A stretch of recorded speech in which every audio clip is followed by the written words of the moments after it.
Good morning. Oh, no, it's not morning. It's afternoon now. It's almost 2. On Sunday, day 7 of being at home, we're on Out of My Mind, chapter 12. By the end of October, the inclusion program has been expanded. Maria and Jill have been added to art and gym classes, and Freddie and Willie go to science. Me, it's the first time I've ever gotten to change classes for different subjects in my life. Now, when the bell rings, instead of wondering what's happening out there in the halls, I'm out there too. It's awesome. I plow through the crowds in my electric chair like a power mower in thick grass. Sometimes kids wave or say, "What's up?" Every once in a while, someone will even walk with me to the next class. Cool. But inclusion doesn't mean I'm included in everything. I usually sit in the back of the room going crazy because I know answers to things and can't tell anybody. What's the definition of the word dignity? One of my teachers asked a few days ago. Of course I knew, so I raised my hand, but the teacher didn't notice the small movement I'm able to make. And even if she were to call on me, what then? I can't very well yell out the answers. It's really frustrating. During parent conferences earlier this month, my parents came in to meet Mrs. Shannon and the other teachers. Instead of leaving me on my own in a corner somewhere, Mrs. Shannon pulled me into the circle of teachers who are involved in the inclusion program. She is so great. She patted the arm of my chair and smiled. This child's got some serious smarts. She's going to be our star in this program. I did my usual screeching and kicking. I think I would have kissed her if I could, but that would have been pretty sloppy, I guess. Well, it's about time somebody recognizes what we've always known. My dad told Mrs. Shannon, we really appreciate the opportunity to let her show what she can do. Mom was especially pleased to find out that I'd been assigned a mobility assistant, an aide of my own. Finally, Mom said, relief in her voice. We've been asking for this for years. Budget busting paperwork, a system that runs on grits instead of good sense. I'm so sorry, Mrs. Shannon replied, shaking her head. I'm trying to get all the students in H5 the services they need, but I smacked an aide for Melody way up on the top of my list, so we'll see how it goes. I'm expecting a wonderful school year. So cool, I tapped on my board. An aide, wow, this person's job would be to take me to classes, to sit with me, and to help me participate. I wondered what she'd look like, or maybe I'd get a guy. Would he be young and cute or old and grumpy? The very next day, my new aide was at school before I was, chatting with Mrs. Shannon in room H5 as we kids were wheeled in. She came right over to me and took my hand. Hi, Melody. I'm glad to meet you. My name is Catherine. I go to the university and I'm going to be your deals and wheels every day. She talked to me like I was just like any other student, not a kid in a wheelchair. I tried not to kick, but it was hard to hold in my excitement. Cute t-shirt, she said as she checked out Tweety Bird on the front of the new lavender top Mom had bought for me. I pointed to thanks on my board. What's your favorite color? She asked then. I pointed to purple, but then quickly slid my thumb over to green. Smart girl. I grinned at her. You're quick, Melody. I can see we both like weird colors. We're gonna get along just fine.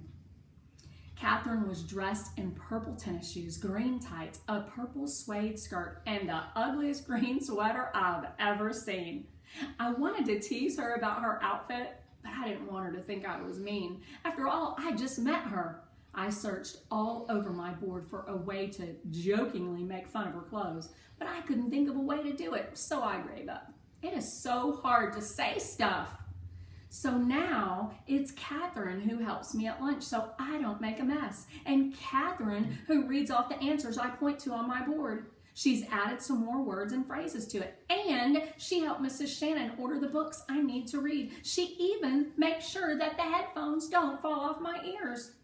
The regular 5th grade language arts teacher, Mrs. Gordon, is not much older than Catherine. She almost explodes with energy and makes books seem like live action plays. She jumps up on the table. Sometimes she sings. She lets the class act out parts of stories, and sometimes she even turns books into games. Vocabulary bingo, Mrs. Gordon announced one morning. Donuts to the winning team.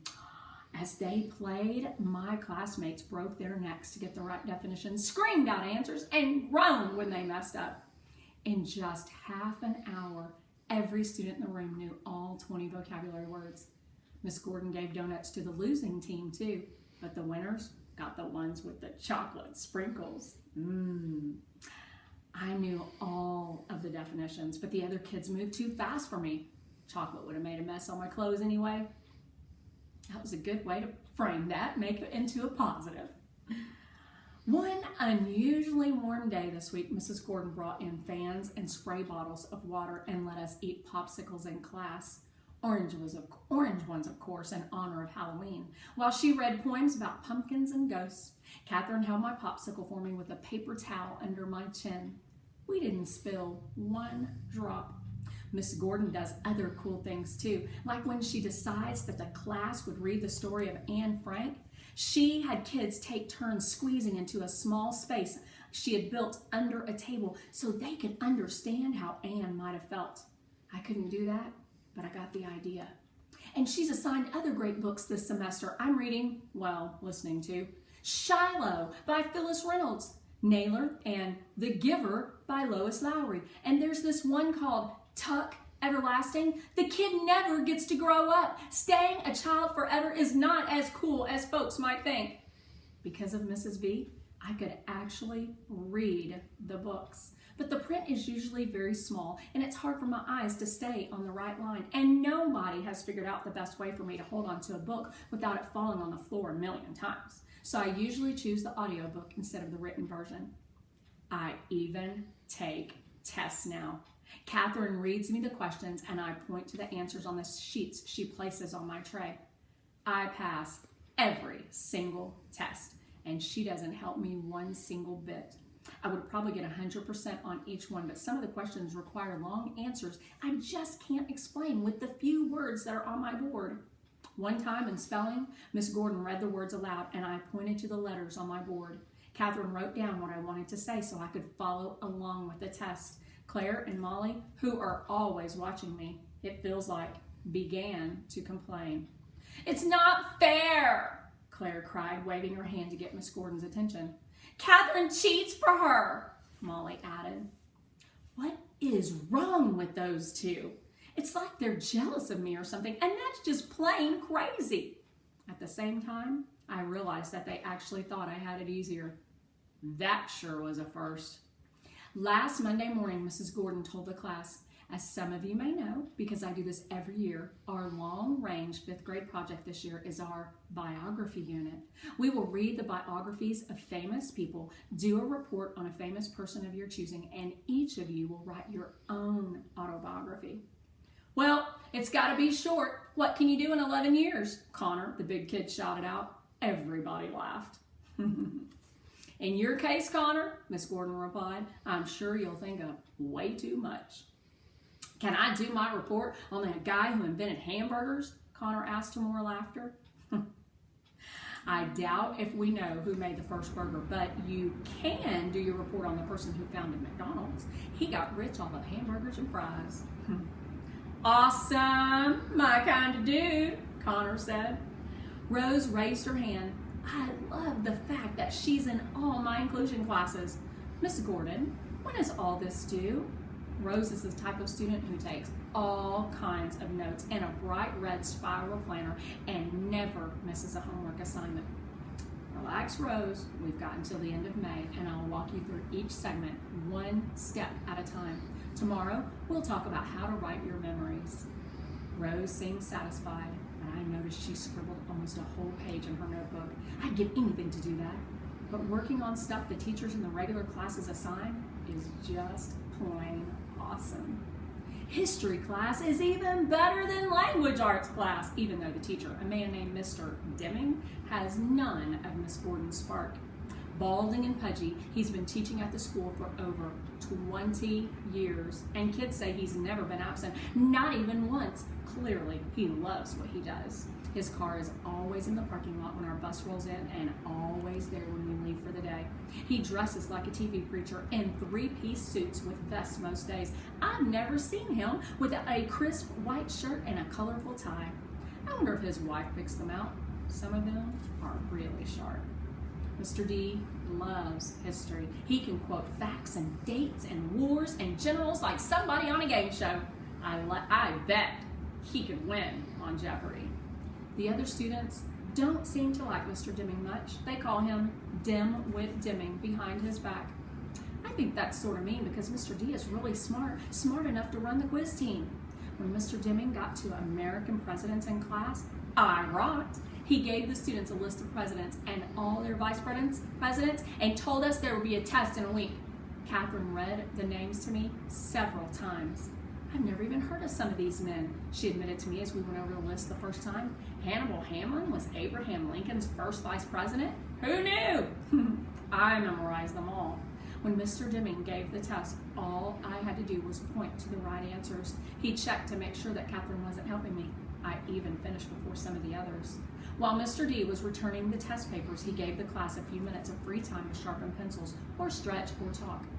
I was surprised to see Rose walking toward my desk. "How did you do on the test, Melody?" she asked. "I only got a 75. She looked disappointed.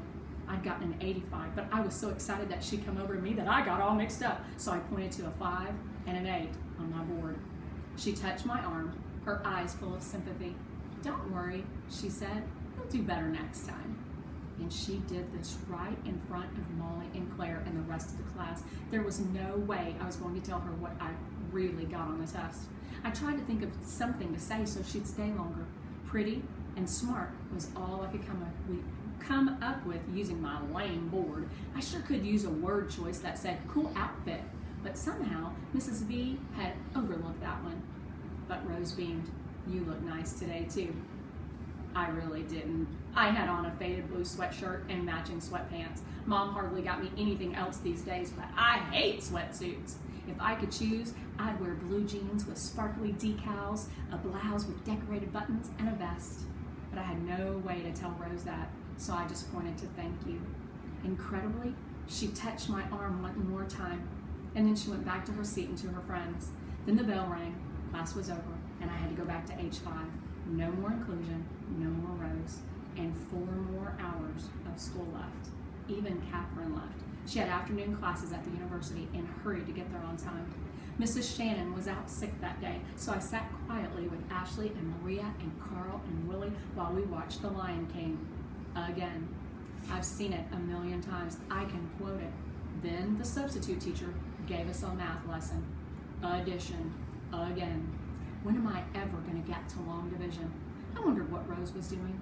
It was a very long afternoon.